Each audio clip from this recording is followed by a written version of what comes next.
Dan kami mulakan dengan berita, selepas kerajaan bersetuju membenarkan individu yang sudah lengkap vaksinasi COVID-19 melakukan pergerakan rentas negeri tanpa perlu mendapatkan kebenaran polis bermula hari ini, aliran trafik dilaporkan lancar setakat ini.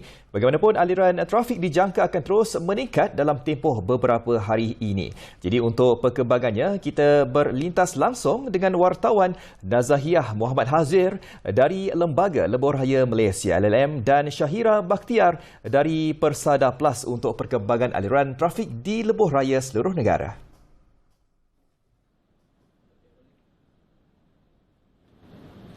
Okey, baik Fazil, terima kasih. Di Wisma Bernama untuk perkembangan dari Lembaga Lebuhraya Malaysia, dan tumpuan di sini sudah pasti ke arah pergerakan rentas negeri ke Pantai Timur. Dan semalam dalam pemerhatian LLM sendiri mendapati aliran trafik terutamanya di Tol Gombak dan Tol Bentong masih lagi lancar dan terkawal. Dan untuk perkembangan perincian dari LLM, kita bersama dengan Tuan Syed Muhammad Faizal Syed Ahmad, iaitu Ketua Penolong Pengarah Pembangunan dan Trafik. Tuan Syed, terima kasih kerana bersama kami di Bernama TV. Baik, setakat tengah hari ini, bagaimana dengan pergerakan ke arah Pantai Timur?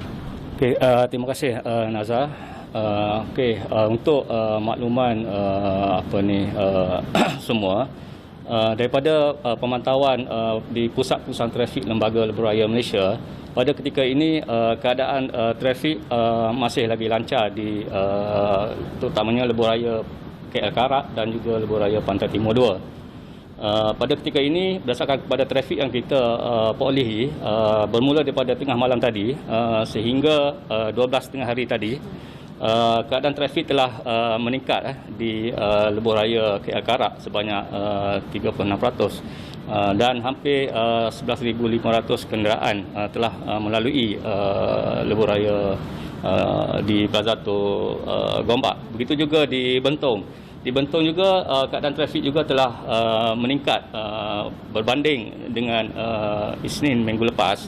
Keadaan trafik telah mencapai sehingga 23%. Jadi daripada trend trafik pada hari ini yang kita dapati bahawa keadaan trafik telah mulai meningkat, boleh dikatakan 20 hingga 30%, dan kemungkinan perkara ini akan melanjutkan sehingga ke hujung minggu inilah. So, jadi maksudnya dalam tempoh sehari, berapa jangkaan peningkatan kenderaan untuk menghala ke Pantai Timur?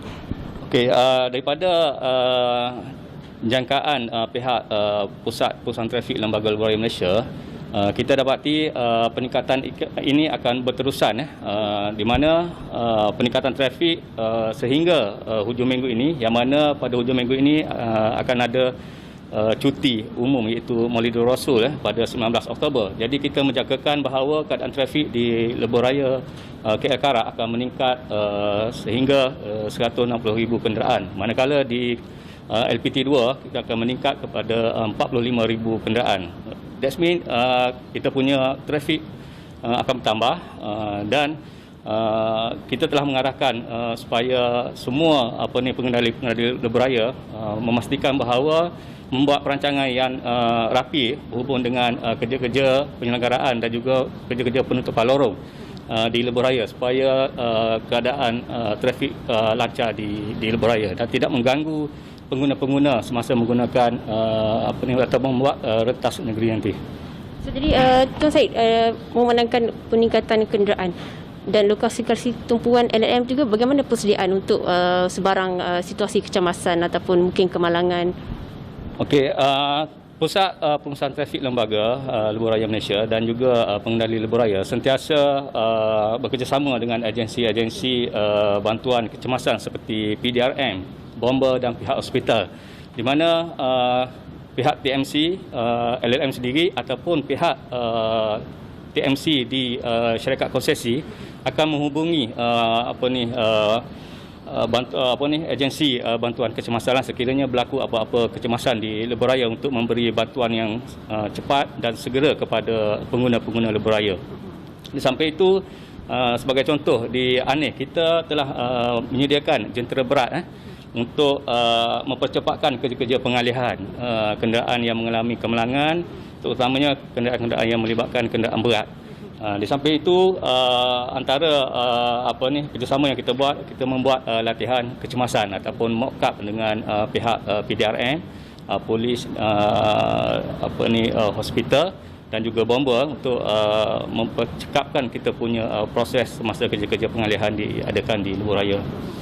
Baik, terima kasih Tuan Syed kerana untuk perkembangan lintas langsung aliran trafik ke Pantai Timur. Dan jadi bagaimana pula dengan perkembangan aliran trafik di Lebuh Raya Utara dan Selatan? Kita akan bersama dengan rakan setugas Syairah Bakhtiar di Persada Plus. Silakan Syairah.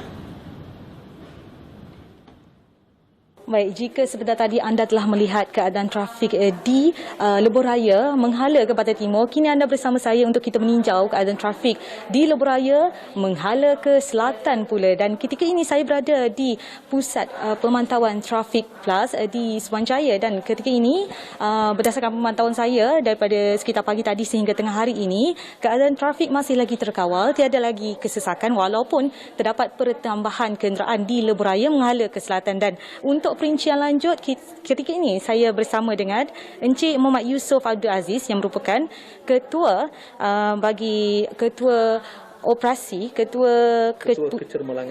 Kecemerlangan Operasi Plus. Baik, Encik Muhammad Yusof, mungkin Encik Muhammad Yusof boleh berikan perincian kepada penonton bagaimana keadaan trafik ketika ini. Baik, daripada pemantauan kami semenjak awal pagi hingga ke saat ini, kami dapati daripada sebelah pagi tadi memang adalah sedikit trafik peningkatan yang ketara, kesesakan di beberapa tempat, tapi itu lebih kepada trafik harian bagi kami Tapi sehingga saat ini kalau dilihat arah ke selatan daripada Sungai Besi menghala ke Jasin, ke Tangkak hinggalah ke Johor Bahru contohnya, trafik sangat terkawal. Tidak ada lagi kesesakan ketara di sepanjang laluan tersebut, insya-Allah. Mungkin kita boleh lihat di skrin yang paparan ketika ini. Bagaimana Encik boleh ulas sedikit? Baik, kalau kita lihat sekarang di Sungai Besi contohnya, Sungai Besi adalah di mana laluan utama untuk kita ke selatan daripada Kuala Lumpur. Contohnya kalau dilihat sekarang di Sungai Besi tidak berlaku sebarang kesesakan pun di lorong-lorong tol kita. Dan seterusnya kalau kita lihat di Yong Ping contoh ni kilometer 91.8 arah ke northbound dan juga southbound, dua-dua boleh kita nampak utara dan selatan masih lagi amat terkawal sebenarnya, walaupun terdapatlah peningkatan trafik yang agak boleh dilihat sekarang sebenarnya secara live.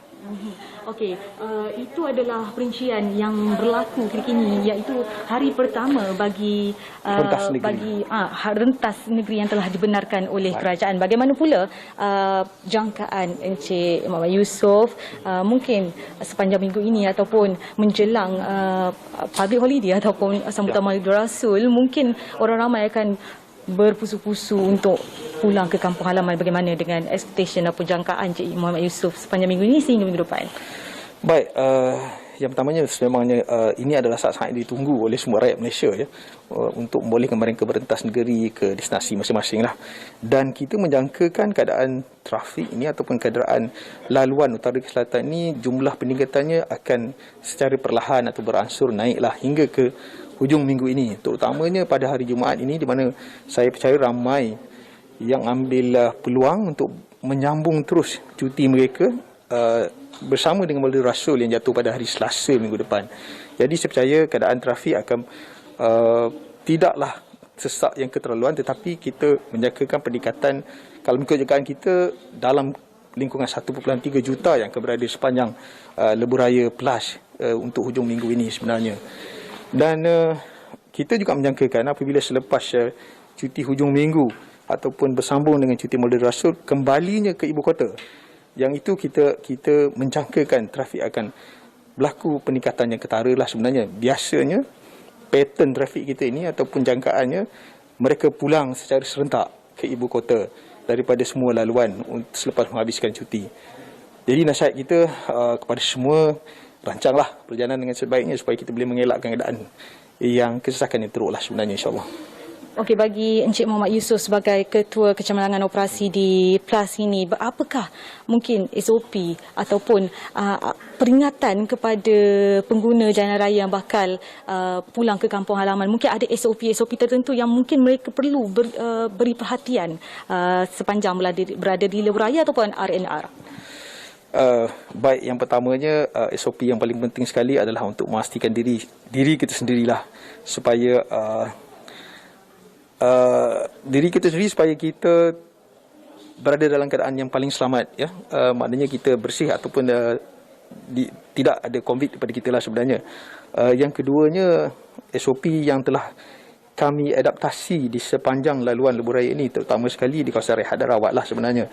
Di kawasan rehat dan rawat kami adalah tempat yang biasanya berlaku kesesakan jugalah, di mana semua orang akan berhenti. Jadi SOP pertama sekali, pastikan kita meregister ataupun kita register MySejahtera kita bila sampai. Kemudian ikutlah semua SOP yang ada. Sebenarnya sama saja SOP sebagaimana yang MKN telah utarakan kepada mereka yang telah mendapat full vaksin, boleh dine in, dan pada yang tidak mendapat full vaksin, mereka ini tidak dibenarkan dine in dan bolehlah dibeli secara tapau lah ataupun bungkus.